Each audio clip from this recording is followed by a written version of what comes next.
আসসালামু আলাইকুম everyone, welcome back to recipes by Sneha's mom. So viewers, আজ আমি আপনাদের তৈরি করে দেখাবো বেক করার ঝামেলা ছাড়াই অসম্ভব মজাদার একটা ডেজার্ট। তুলতুলে নরম এই ডেজার্টটা মুখে দেওয়ার সাথে সাথে জাস্ট মিলিয়ে যায়। লোভনীয় ডেজার্টটা বানাতে এতটাই কম সময় লাগে, মাত্র 10 মিনিটের মধ্যেই তৈরি করে নেওয়া যায়। আর এইটা বানাতে আপনার ক্রিম, ওভেন, এমনকি বিটার কোনো কিছুই প্রয়োজন হবে না। সো আশা করছি বরাবরের মতোই আজকের আমার এই সিম্পল এবং সহজ রেসিপিটাও আপনাদের অনেক ভালো লাগবে এবং উপকারে আসবে। আর ভালো লাগলে অবশ্যই একটি লাইক দিয়ে শেষ পর্যন্ত সাথে থাকবেন। সো আর কথা না বাড়িয়ে চলে যাচ্ছি এবার এর মেকিং প্রসেসিংয়ে। আচ্ছা, তো এখানে এবার আমি নিয়ে নিলাম রুমের স্বাভাবিক তাপমাত্রায় থাকা একটি ডিম। আর ডিমটা যদি ফ্রিজে থাকে তবে অবশ্যই 30 মিনিট আগে বের করে রাখবেন। তো এবার আমি এখানে দিয়ে দিলাম মেজারমেন্ট কাপের প্রায় হাফ কাপ পরিমাণ চিনি। আর চিনিটা আপনারা নিজের পছন্দ অনুযায়ী বাড়িয়ে অথবা কমিয়ে অ্যাডজাস্ট করে দিতে পারবেন। তো এখন ডিম এবং চিনিটা এবার আমি একটি হ্যান্ডউইচের সাহায্যে ভালো মতো ফেটিয়ে নিচ্ছি। আর এই কাজটা করে নিতে খুব একটা বেশি সময় লাগবে না, জাস্ট ডিমটা ভালো মতো ফেটিয়ে নিলে হবে। আর যখন আমরা এটা কুক করে নিব তখন চিনিটা এমনিতেই গলে যাবে। তো এখন প্রায় 1 থেকে 2 মিনিটের মতো ডিম এবং চিনিটা এবার আমি একদম ভালো মতো ফেটিয়ে নিলাম। আর এই পর্যায়ে এটা অনেকটাই ক্রিমি টাইপের হয়ে গেছে, আর এটা এবার আমার একদম ভালো মতো ফেটিয়ে নেওয়া হয়ে গেছে। তো ডিমের গন্ধটা দূর করতে এবার আমি এখানে দিয়ে দিলাম প্রায় হাফ চা চামচ পরিমাণ এলাচের গুঁড়া।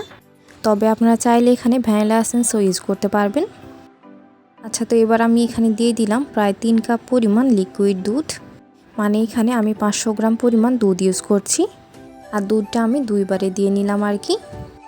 আর দুধটা আমি আগে থেকে জাল করে রুমের স্বাভাবিক তাপমাত্রায় ঠান্ডা করে নিয়েছি। তো আপনারা এখানে ফুল ক্রিমযুক্ত ঘন দুধটা ইউজ করবেন, তাহলে টেস্টটা অনেক বেশি বেটার হবে। তো এবার আমি একটি হ্যান্ডউইচের সাহায্যে সবগুলো উপকরণ একদম ভালো মতো ফেটিয়ে নিচ্ছি। আর এইটা এমনভাবে মিশিয়ে নিতে হবে যেন দুধ, চিনি এবং ডিম সবগুলো উপকরণ একদম সুন্দরভাবে ভালো মতো মিশে যায়। তো এইটা এবার আমি প্রায় 1 মিনিটের মতো ভালো মতো ফেটিয়ে নিলাম। আর এইটা এবার আমার একদম ভালো মতো মিশিয়ে নেওয়া হয়ে গেছে। দেন এবার আমি এখানে দিয়ে দিলাম প্রায় 1/3 কাপ পরিমাণ কর্নফ্লাওয়ার। তো কর্নফ্লাওয়ারটা দিয়ে নেওয়ার পর এটাকে এবার আমি আবারও ভালো মতো ফেটিয়ে নিচ্ছি। আর এইটা এমনভাবে মিশিয়ে নিতে হবে যেন এর মধ্যে কোনো লাম্পস না থাকে। তো এইটা এবার আমি প্রায় 1 থেকে 1.5 মিনিটের মতো ভালো মতো মিশিয়ে নিলাম। আর এইটা এবার আমার একদম ভালো মতো মিশিয়ে নেওয়া হয়ে গেছে। আচ্ছা, তো এবার আমি এইটা যে পাত্রে রান্না করব সে পাত্রটা নিয়ে নিলাম এবং এর উপর একটি স্ট্যান্ডার বসিয়ে দিলাম। দেন এবার আমি আমাদের আগে থেকে তৈরি করে রাখা দুধ, ডিম এবং চিনির সম্পূর্ণ মিশ্রণটাই এখানে ঢেলে দিলাম। তো এখন ছেঁকে নেওয়া এই বাড়তি অংশগুলো এবার আমি ফেলে দিলাম। তো এখন এবার আমি পাতিলটা চুলায় বসিয়ে দিয়েছি। আর চুলা আঁচটা একদম লো মিডিয়াম হিটে রেখে চুলাটা আমি অন করে দিয়েছি।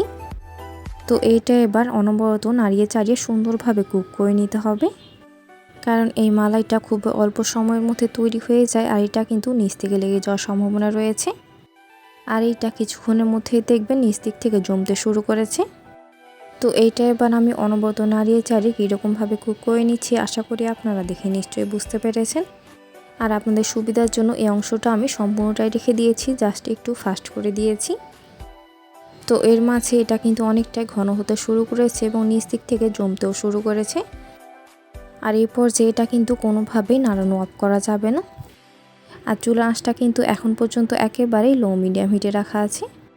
আর এটা কিন্তু খুব একটা বেশি সময় নিয়ে কুক করে নেওয়া যাবে না, নইলে মালাইটা কিন্তু অনেক বেশি হার্ড হয়ে যাবে আর এর মধ্যে ক্রিমিনেসটা একেবারেই চলে যাবে। তো এইটা এবার আমি প্রায় 3 থেকে 4 মিনিটের মতো ভালো মতো কুক করে নিয়েছি। দেন এবার আমি চুলাটা একেবারে অফ করে দিয়েছি। আর চুলাটা অফ করে দেওয়ার পর এটাকে এবার আমি আবারও নাড়িয়ে চাড়িয়ে সুন্দরভাবে মিশিয়ে নিচ্ছি। আর এতে করে এটা অনেকটা ক্রিমি এবং সিল্কি টাইপের হয়ে যাবে। তো এর মাঝে এর টেক্সচারটা অনেকটাই চেঞ্জ হয়ে গেছে, আশা করি আপনারা দেখে নিশ্চয়ই বুঝতে পেরেছেন। আর এর কনসিস্টেন্সি ঠিক এইরকম টাইপের হবে, অনেক বেশি পাতলাও না আর অনেক বেশি গাঢ়ও না। তো এইটা এবার একেবারে রেডি। আর এইটা ঠান্ডা হয়ে যাওয়ার আগে অন্য একটি পাত্রে ট্রান্সফার করে নিতে হবে।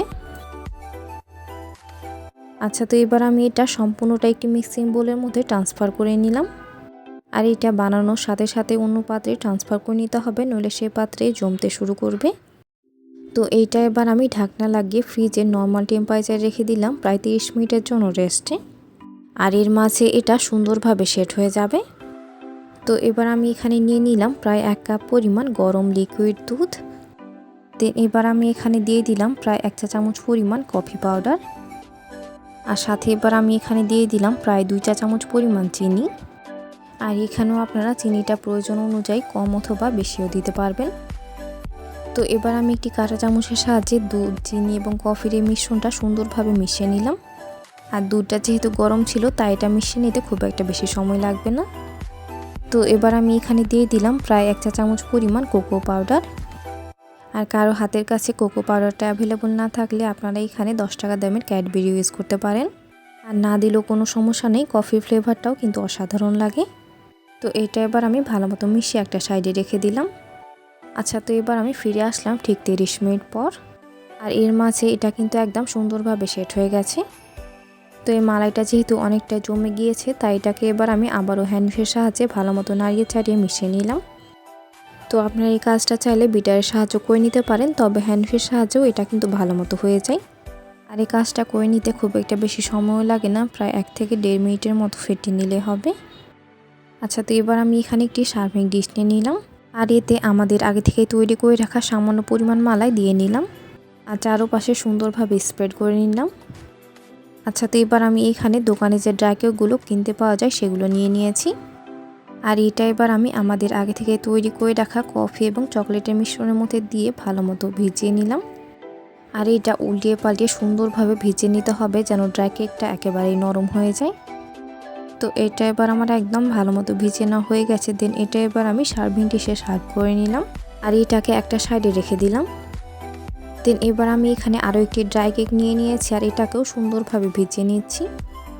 আচ্ছা, এখানে কফির মিশ্রণটা ঠান্ডা হয়ে গেলে এটাকে আপনারা আবারও চুলায় দিয়ে ভালো মতো গরম করে নেবেন। নইলে ড্রাই কেকগুলো সুন্দরভাবে ভিজবে না আর এটা খেতেও ভালো লাগবে না। আচ্ছা, আপনারা এখানে ড্রাই কেকের পরিবর্তে বিস্কিট অথবা টোস্ট বিস্কিটও ইউজ করতে পারেন। আর এতে করেও এই ডেজার্টটা অনেক বেশি ভালো লাগবে।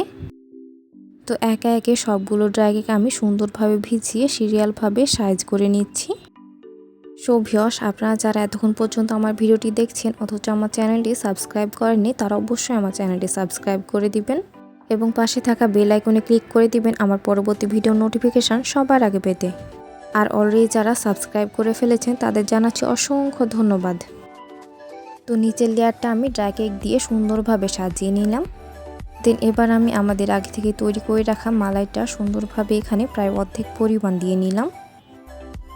দেন এইটা এবার দিয়ে নেওয়ার পরে এটাকে চারদিক থেকে সুন্দরভাবে স্প্রেড করে নিতে হবে। তো এবার আমি এখানে ড্রাই কেকের আরও একটি লেয়ার দিয়ে নিলাম। দেন এবার আমি এখানে বাকি অবশিষ্ট মালাইটা সম্পূর্ণটাই ঢেলে দিলাম।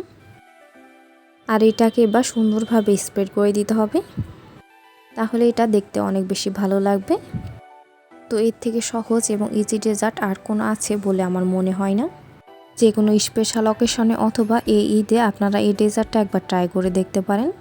সহজে এবং খুবই অল্প সময়ের মধ্যেই তৈরি করে নেওয়া যায়। তো এটাকে এবার আমি একটি প্যালেট নাইফের সাহায্যে সুন্দরভাবে চারপাশে স্প্রেড করে নিলাম আর বাকি অংশগুলো টিস্যু পেপারের সাহায্যে সুন্দরভাবে মুছে নিলাম। তো এবার আমি এখানে একটি ডার্ক চকলেট নিয়েছি আর এটাকে এবার আমি একটি পিলারের সাহায্যে সুন্দরভাবে পিল করে নিলাম। আর আপনারা চাইলে দোকানে 10 টাকা দামের যে ডার্ক চকলেটগুলো পাওয়া যায় সেগুলো দিয়েও এই কাজটা করে নিতে পারেন। তো এটাকে এবার আমি ফ্রিজে প্রায় 30 মিনিটের মতো রেখে ভালো মতো সেট করে নিলাম। সো এর মাঝে তৈরি হয়ে গেল অসম্ভব মজাদার Eid special dessert. So viewers, রেসিপিটি ভালো লাগলে বাসায় একবার অবশ্যই ট্রাই করবেন। আর রেসিপিটি ভালো লাগলে অবশ্যই একটি কমেন্ট করে জানাবেন এবং ফ্রেন্ডস এবং ফ্যামিলির সাথে শেয়ার করবেন। তো এই ডেজার্টটা এবার কী পরিমাণ নরম তুলতুলে হয়েছে সেটাও এবার আমি কেটে দেখিয়ে দিলাম। সো আজকের মতো এখানে বিদায় নিচ্ছি। এতক্ষণ সাথে থাকার জন্য অসংখ্য ধন্যবাদ। আল্লাহ হাফেজ।